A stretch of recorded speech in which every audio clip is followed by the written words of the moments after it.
tulong ng brilyante ng tubig, ang brilyante ng hangin, at ang brilyante ng lupa.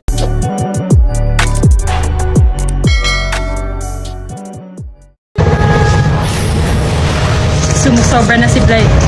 Batid kong kailangan ko ng tulong ng isa sa aking mga kapatid na si Riri. Ano ang iyong nais? Bakit nandito ka, aking apwe? Apre, kinuha ni Blythe si Yaji. Kailangan ko ng iyong tulong upang makuha siya ulit. Huwag kang mag-alala, aking apwe. Tutulungan kita at ng aking mahal na brilyante ng lupa. Ipapala mo natin siya sa lupa at siya hindi magugustuhan ni Blythe ang gagawin natin sa kanya. Oh no! Asahan niyo din ang tulong ng brilyante ng tubig, ang brilyante ng hangin, at ang brilyante ng lupa.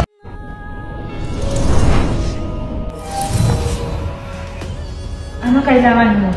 Ba't mo kami pinatawag dito? Ano ang iyong nais aming kapatid? Batid kung meron na kayong mga lalaking iniibig, aking mga kapatid, sapagkat nais kong malaman kung sino-sino ang mga iyon. Oo naman. Handa ko ipakilala siya sa'yo. Ikaw sabi, maaari mo bang ipakilala ang lalaking iyong iniibig? Ngunit aking kapatid, batid mong dinapit ni Blythe si Yaji. Oo nga pala, batid ko nga, pero ako na ang bahala.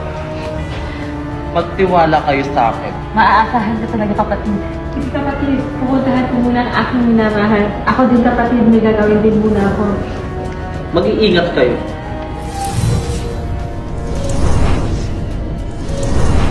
Kaawa-awa ang aking kapatid na si Sagi. Nais ko siyang tulungan na mabawi si Yaji kay Blythe. Brilyante ng lupa.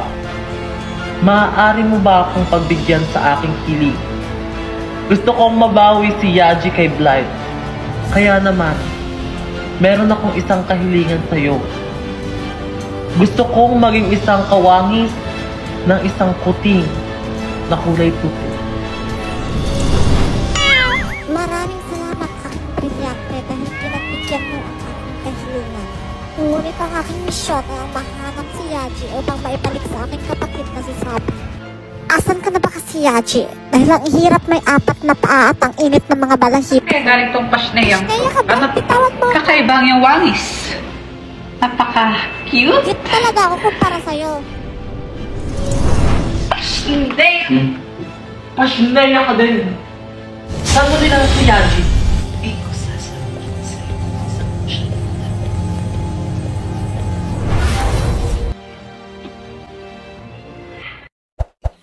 Closed doors, I'm a fool for your love.